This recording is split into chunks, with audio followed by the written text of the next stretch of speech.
So yan nga guys, isi-share ko sa inyo yung experience sa paggamit ko ng iPhone 14 Pro. Is it still good bumili ng iPhone 14 Pro until 2025?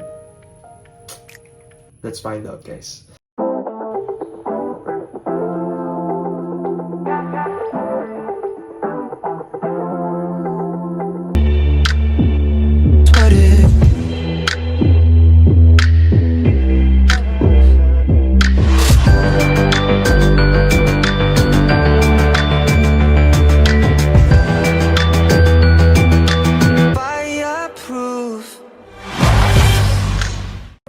So yo, what's up guys? It's your boy Joseph. Kumusta kayo? And welcome sa aking vlog. And yeah, it's been a while simula na nakapag-upload tayo. And today is November 11. So malapit na mag-Christmas actually. And parang more than 1 month din ako hindi na naman nakapag-upload. Dahil ayun, naging busy sa work, sa career. So yan nga guys, isi-share ko sa inyo yung experience sa paggamit ko ng iPhone 14 Pro, di ba? And nabili ko siya last September. I think it's first week ng September yun. Na-post ko na lang dyan yung vlog. And ngayon, nagamit ko na siya for like, let's say more than, mga 2 months na rin talaga. Ayan, after 2 months, anong masasabi ko sa paggamit na ito, itong 14 Pro? Kung may pambili ka at nagbabala ka bumili ng iPhone 14 Pro, well, good news at napanood mo tong vlog, i-share ko sa inyo ang aking experience. Itong iPhone 14 Pro guys, since last year pa actually, nagkaroon na ako ng ganitong iPhone, di ba? And masasabi ko sobrang solid na ito last year. Well, ito, ngayon, malalaman natin kung solid pa rin ba gumamit na ito. Diba? Kasi 2 years old na to.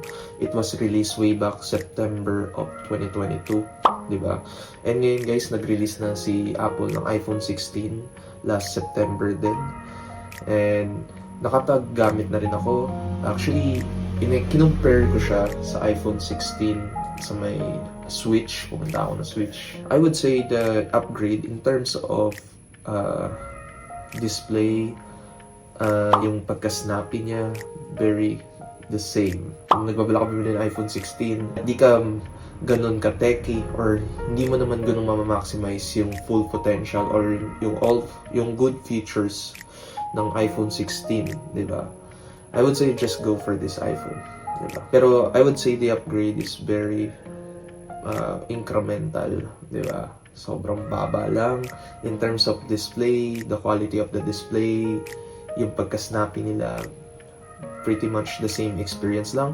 One thing I noticed sa iPhone 16 Pro, syempre, I already have a background, ano yung features nito, yung chipset, which is the A18 Pro, for the regular iPhone 16, A18, may new audio mixes, lumaki a bit yung screen size ng mga Pro version, ng 2 inches, better camera, syempre 48 megapixel sa ultra-wide or 0.5 ng iPhone 16 Pro. Nagkaroon na ng macro mode yung regular iPhone 16 and so on, di ba? Ang dami ko na nasabi about sa iPhone 16, pero magpo-focus tayo sa 14 Pro. Pero yun nga nung kinumpare ko siya, just to give you a brief background, very the same lang sila in terms of experience, lahat talaga.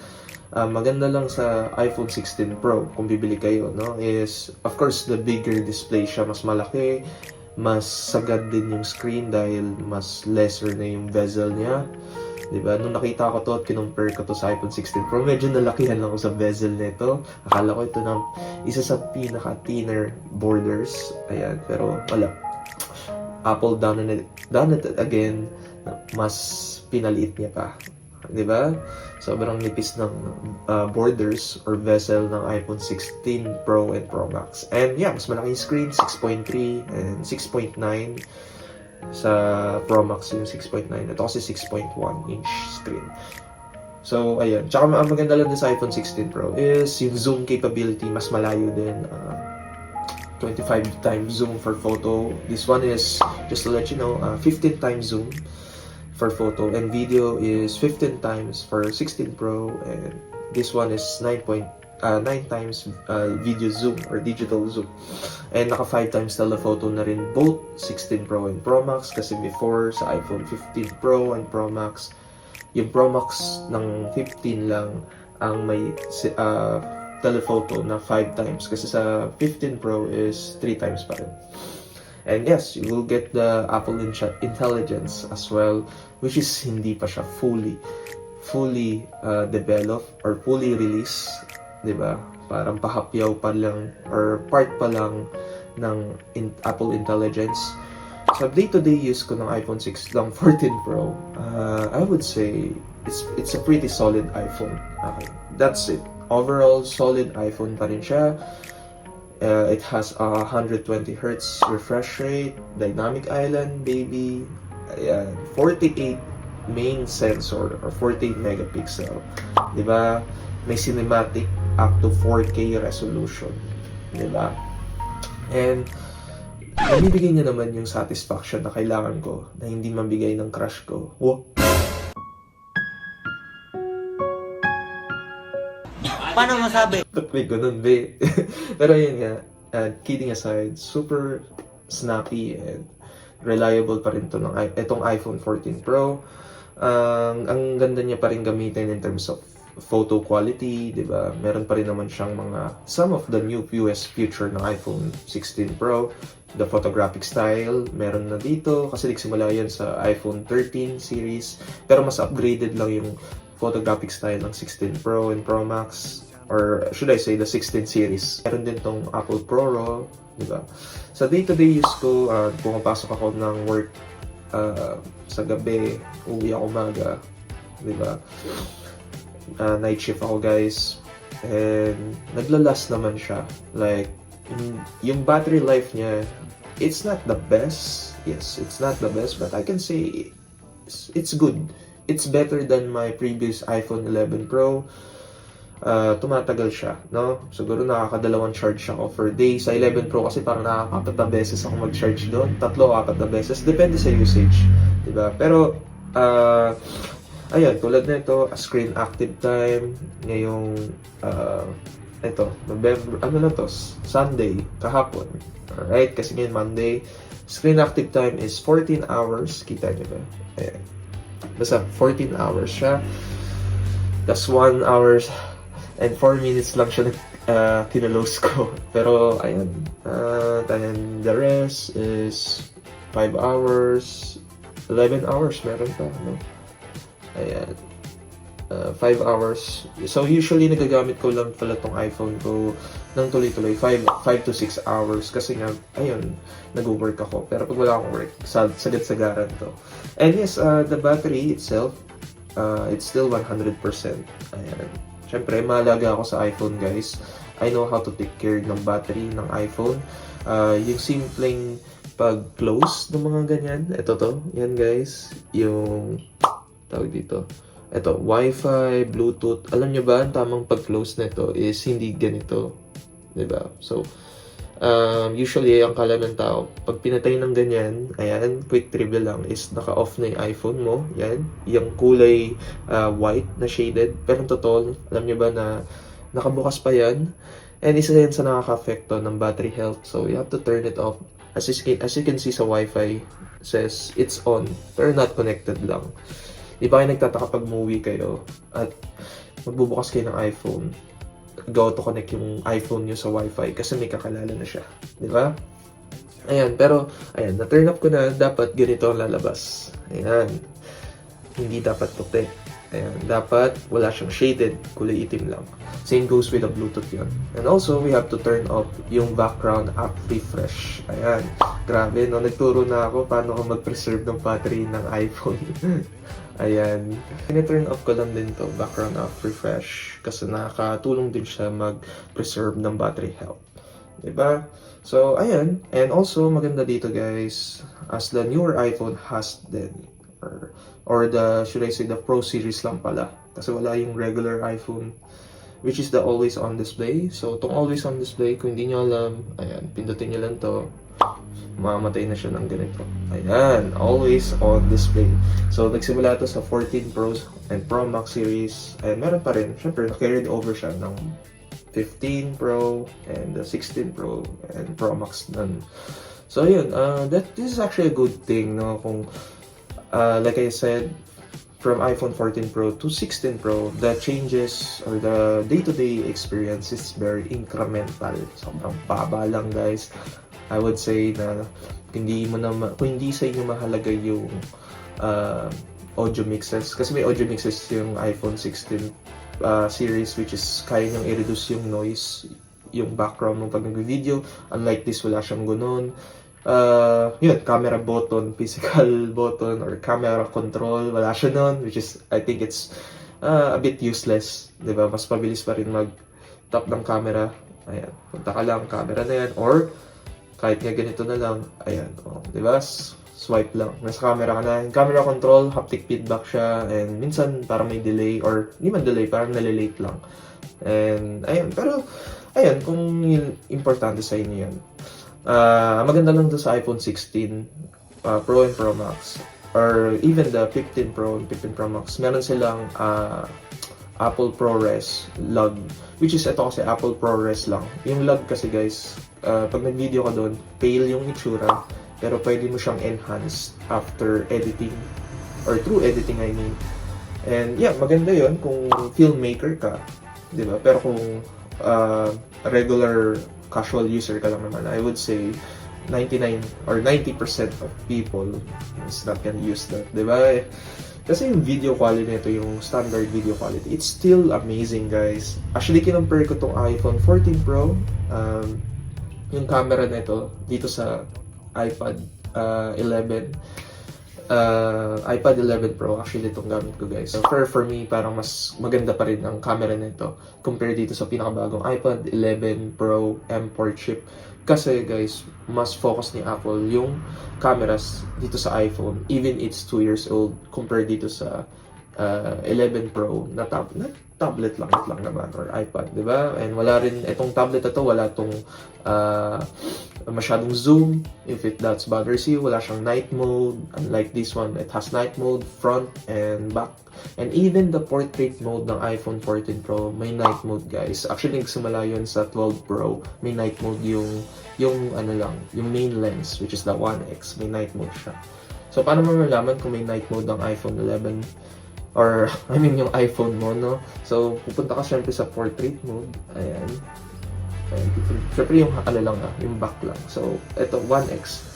Yan. So, malalaman mo kung may night mode is kapag may lumabas na mundo. Ayan, nakikita nyo ba yan? Ayan. May night mode yan. Pag ibig sabihin niya, na-detect niya, ibig sabihin madilim, may night mode. At pag tinanggal ko yan, mawawala siya. Kasi hindi na madilim yung environment. Pero gumagana lang yan sa 1X. Sa 2X, wala na. Ayan, wala na siya. So, quick trivia yan. Baka hindi niya rin kasi alam, di ba? So, ayun, sobrang techy ko sa iPhone. Ewan ko ba bakit. In terms of gaming naman, guys, I would say, kaya niya naman i-handle lahat ng gaming except sa mga AAA games. What is AAA games, guys? Yun yung mga mala console or PS5 na console gaming. Kasi sa iPhone 17 tuloy, sa iPhone 15 Pro and Pro Max, and even all the lineup of iPhone 16, they can run and play the Resident Evil Village, Resident Evil 4, Assassin's Creed, and so on. Mga yan, guys, PS5 game console. Alright? Dahil mas malakas yung processor nila, at kung nagmamatter sa inyo yan, hindi kaya yung mga ganong games. Kasi pag pumunta ka sa Play Store, for example, Play Store ulit, bobo. Actually, guys, sorry, medyo gabi na kasi ngayon, so medyo naantok na ako. Pero, yeah, I still find time to do this vlog. And syempre, edit ko pa to. Ayan, so just to let you know, guys, kung importante sa inyo yung mga ganong klase ng games, yung mga Assassin's Creed, Resident Evil, well, unfortunately, hindi kaya ng iPhone 14 Pro or 14 Pro pababa kasi mga high-end games na yun. So, papakita ko sa inyo na hindi talaga pwede. Wag ipilit pag hindi pwede. Or wag ipilit pag ayaw. Kasi masasaktan ka lang. Wow! Lalim naman nun, sir. So, ayan. Search natin. Resident Evil. Ayan. Ayan. 4. Ayan. As you can see, what it says here, naka-black. Ano to? gray out. And it says here, not compatible with the device. Ayan, not compatible siya. Yan yung mga sinasabi kong AAA games na kaya nyo lang malaro pag may iPhone 15 Pro 15 Pro and above. So, yung 15 and 15 Plus hindi pa kaya laruin to kasi same sila ng processor ng 14 Pro ko, which is the A16 Bionic chip. Ayan lang, just to let you know kung nagmamatter sa inyo yan. This is just something to take note kung importante sa inyo mga ganitong klase ng gaming. One thing lang na hindi talaga or wala talaga na-implement dito na na-implement sa 16 series and even the 15 Pro and Pro Max meron guys, yes, is the Apple Intelligence, which is Apple Intelligence is not fully developed pa, hindi pa nare-release yung whole content nun, parang pahapyaw-hapyaw lang or yung ano lang, yung parts lang, di ba? Kasi yung Apple Intelligence is, alam ko parang makukuha mo pa siya yung full capability nun is until January next year. Pero this one guys is actually updated na sa pinakabagong iOS, which is the iOS 18.1. Imagine guys, ito iOS 18.1 na to, updated sa pinakabagong software. Kasi nung nabili ko to, parang nasa iOS 17 pa lang. And wala akong naging problema guys. Wala akong naging problema, promise. This is actually a second-hand iPhone or pre-owned iPhone. And wala akong naging problema thanks to sa nabilan ko ng iPhone, di ba? Ayan. So, maganda yung binigay nila sa aking unit. And ang ganda nito guys, yung flash nito. Which is makukuha mo lang sa may Dynamic Island. Yes, yung flash, yung little animation na yan. I really appreciate that. Na parang mukha talaga siyang flashlight. Ayan, pwede mo siyang kontrolin. Ayan, ganyan. Diba? So, nag-work lang to kapag may Dynamic Island. So, yeah, iOS 18 yan, update. So, it's a good thing, no? Ayan, diba? May flash siya.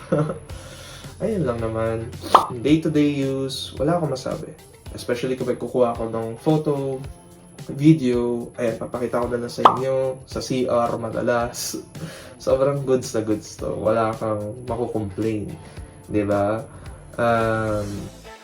Overall, guys, this is still a solid iPhone. So, kung kukuha kayo nito, guys, ang chinecheck ko is yung camera. If i-place ko tong pound ko sa camera, at titignan mo kung may scratches, may dead pixel, ayan, kapag walang line, ibig sabihin, that's a very good iPhone. Pag bibili kayo ng second hand nito, and also, guys, syempre, check nyo rin yung kanyang battery health. Mas mainam ko yung pa-Trio tools nyo para mas makita nyo kung nag-allow sila ng Trio tools, di ba? Sa shop na bibilihan nyo. Maswerte lang ako kasi maayos itong nabili kong iPhone. Alright, space block pala to guys. So, kung bibili kayo nito guys, do I still recommend it? Well, it depends sa kailangan mo.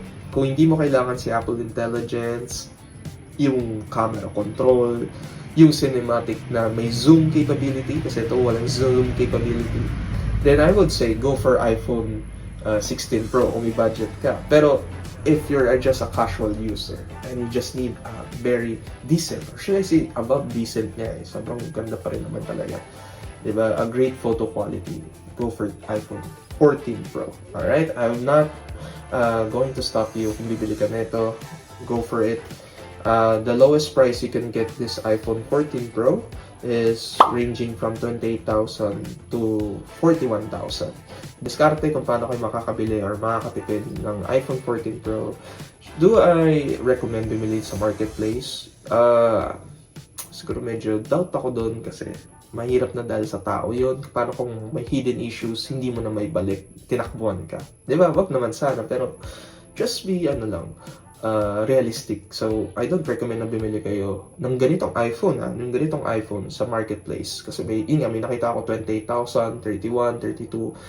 Yung 28,000 siguro 128 lang yun. Pero grabe, sobrang baba na nun, to be honest. Eh, mamaya may hidden issue siya. Sayang lang yung pera nyo. So, I would say, go for a store, a physical store, kung bibili kayo ng second-hand or pre-owned iPhone. Sa mga Green Hills, ayan. Check nyo mabuti kung bibili kayo sa Green Hills, saan pa ba? Sa Alabang, sa ATC, may nagbebenta ng mga iPhone doon sa may, I'm not sure kung second floor or third floor, basta meron doon, isang linya yon sa ATC or Alabang Town Center. Yung mga nagbebenta ng pre-owned iPhone doon. Yun yung mga safest na pwede kang bumili. Kasi, yun guys, kapag nagka-problema ka, ito, tip ko sa inyo, pag nagka-problema kayo, pwede nyo puntahan yung store and may mga warranty pa yun. Physical warranty lang Like, alam ko 2 weeks or 1 week. Ganun. And one to sawa nyo mag-check yung iPhone. Diba? Tsaka may mga freebies yun guys, mga charger, diba? Kasi wala naman charger to kung tutusin. Yung adapter, case, screen protector, and AirPods, siguro yung iba. Diba? And so, yun lang guys, ang aking quick review regarding on this 14 Pro after 60 days. Wala akong naging problema dito, to be honest. Is this iPhone 14 Pro is good until 2025? My short answer and quick answer is yes. Yes. Yes, guys. It's still reliable and good, solid iPhone in 2024 and even next year, 2025. So, yan lang guys. Thank you for watching. Ingat palagi and God bless. See you on the next vlog. Peace out. Bye guys.